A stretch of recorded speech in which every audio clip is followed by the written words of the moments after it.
ఎందుకంటే టెక్నాలజీ చాలా మంచిది. ఆ టైంలో కట్టిన 4 ప్లాంట్లో కానీ ఒకసారి చూస్తే one of the best technology ఉన్న ప్లాంట్ ఇది. అలాంటి పరిస్థితుల్లో ఎందుకు ఇది జరిగిందనే బాధ మా అందరు కలిగింది. నిన్న కరెక్ట్గా 4 గంటల 10 నిమిషాలకి ఇన్సిడెంట్ జరిగిన వెంటనే కలెక్టర్ గారు, సిపి గారికి ఇక్కడ వస్తాం జరిగింది.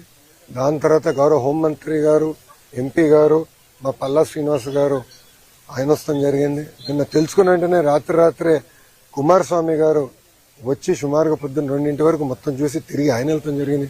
వర్మ గారు కూడా ఇక్కడికి వస్తాం జరిగింది. గన్నబాబు గారు వస్తాం జరిగింది. ఎందుకంటే మా అందరు ఎన్డీఏ పైన ఉన్న బాధ్యత కేవలం కుటుంబాలని ఆదుకుంటాం కాదు, కార్మికులకి అండగా నిలబడాలి, కార్మికులకు భరోసా ఇవ్వాలనేది మా అందరి ఉద్దేశం. ఇప్పుడు 8 మంది చనిపోతాం జరిగింది, 6 హాస్పిటల్లో ఉన్నారు. దాంట్లో నిన్న కుమారస్వామి గారు కూడా వచ్చి అదనంగా 25 లక్షల రూపాయలు ఎక్స్గ్రేషియా ఆయన ప్రకటించారు.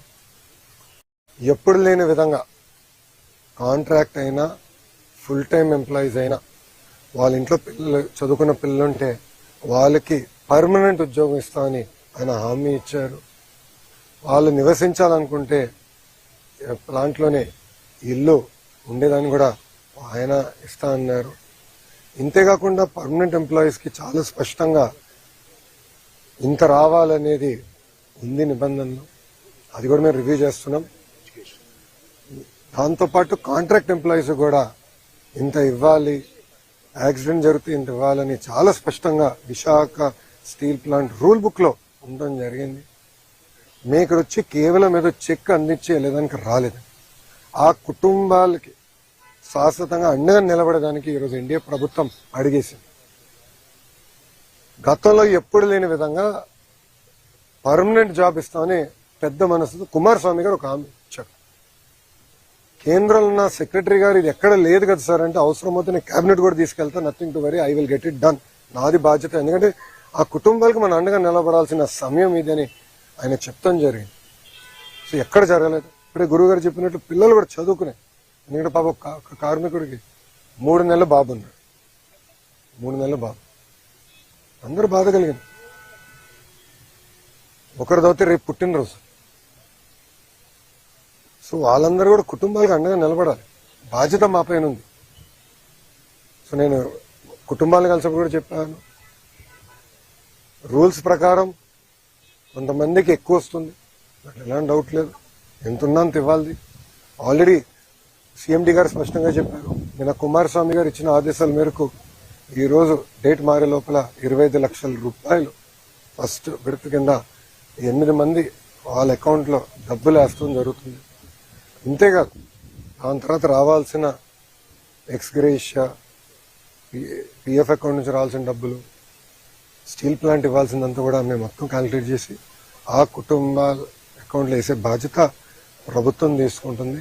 అక్కడితో మేము ఆగం. మేము అందరూ వచ్చేటప్పుడు కారులో కూడా మాట్లాడుకున్నాం. వర్మ గారు నేను కూడా డిస్కస్ చేసాం. అంత్యక్రియలు అయిన తర్వాత పెద్దకరమైన తర్వాత మళ్ళీ అమరావతిలో ఒకసారి కూర్చుందాం కుటుంబాలతో, ఇంకెలా చేద్దాం, ఏం చేస్తే బాగుంటుంది. వాళ్ళు కేవలం సొంత కాళ్ళపై నిలబడతాం కాదు, ఆ పిల్లల్ని చూసుకోవాల్సిన బాధ్యత ఎన్డీఏ ప్రభుత్వం పైన ఉంది. గతంలో ఎట్లయితే విశాఖ ఉక్కుని కలిసికట్టుగా ఎన్డీఏ కాపాడిందో అదేవిధంగా కార్మికులకి మేము అండగా నిలబడతాం, ఆ కుటుంబాలకి మేము అండగా నిలబడతాం. ఇంతేకాదు నిన్న కుమారస్వామి గారు ఒక ఆదేశాలు కూడా జారీ చేశారు. 3 సీనియర్ మెంబర్స్తో కమిటీ వేసి వాళ్ళు ఇప్పుడు సుమారుగా 4-5 వాళ్ళు వస్తున్నారు. కమిటీ మొత్తం రివ్యూ చేస్తారు, డేటా అంతా చూసుకుంటారు. ఆ టైంలో 2nd, 3rd, 4th ఎక్కడైతే యాక్సిడెంట్ జరిగిందో అక్కడ ఉన్న కార్మికులతో కలుస్తారు. వాళ్ళది కూడా ఏం జరిగింది ఏంటని తెలుసుకుంటారు. ఇది కింద నుంచి కారింది కాదు, ఏంటేదో లాగితే ఫినిష్డ్ ప్రోడక్ట్ బయటకు వచ్చింది కాదు, పైనుంచి పొంగుతాం కూడా కాదు, కక్కింది. పొంగినది వేరే రకంగా అనుకోవచ్చు, కానీ కక్కింది. ఎందుకు జరిగింది, ఎక్కడ జరిగింది, ఎందుకు ఇక్కడ జరిగింది, దీని వెనకాల ఏంటి, మొత్తం మనం క్షుణ్ణంగా పరిశీలించాల్సిన బాధ్యత అటు స్టీల్ ఇండస్ట్రీ పైన ఉంది, రాష్ట్ర ప్రభుత్వం పైన ఉంది. తప్పనిసరిగా నివేదిక వచ్చిన తర్వాత ఏం చర్యలు తీసుకోవాలో ప్రభుత్వం తీసుకుంటుంది. కానీ ఈరోజు యాక్సిడెంట్లో దెబ్బలు తగిలిన ఒక కార్మికుడిని హాస్పిటల్లో కలిశారు. ఆయన పేరు శ్రీనివాస్. ఆయన కలుస్తుంటే ఆయన ఒక మాట అన్నాడు, అయ్యా మాకు దెబ్బలు తగిలినాయి, మీరు వచ్చారు పెద్ద మనసుతో మాకు అండగా నిలబడతాన్నారు, కానీ విశాఖ ఉక్కుని మీరు కాపాడండి. మీరు ఉక్కుతో అండగా ఉండండి, ఈ ఫ్యాక్టరీతో అండగా ఉండండి, ఉక్కు ఫ్యాక్టరీతో అండగా ఉండండి. ఇది కేవలం మా కుటుంబాలే కాదు, లక్షలాది కుటుంబాలు గాజువాక విశాఖపట్నంలో దీనిపైన ఆధారపడి ఉన్నాయి. చూసుకోవాల్సిన బాధ్యత మీదని ఆయన చెప్పారు. ఇన్ఫాక్ట్ ఆయన చెప్పినప్పుడు నేను అనుకుంటే ఆయన గురించి, ఆయన కుటుంబం గురించి ఆయన మాట్లాడుతున్నాడేమో అనుకున్నా.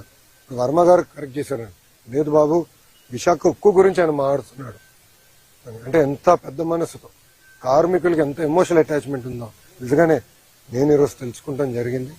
ఇంతేకాదు ఉత్తరాంధ్రలో పెద్ద ఎత్తున పెట్టుబడులు వస్తున్నాయి, మీ అందరూ తెలిసిన విషయమే. డేటా సెంటర్లు అవ్వచ్చు, ఐటీ అవ్వచ్చు, హెవీ ఇండస్ట్రీలు కూడా పెద్ద ఎత్తున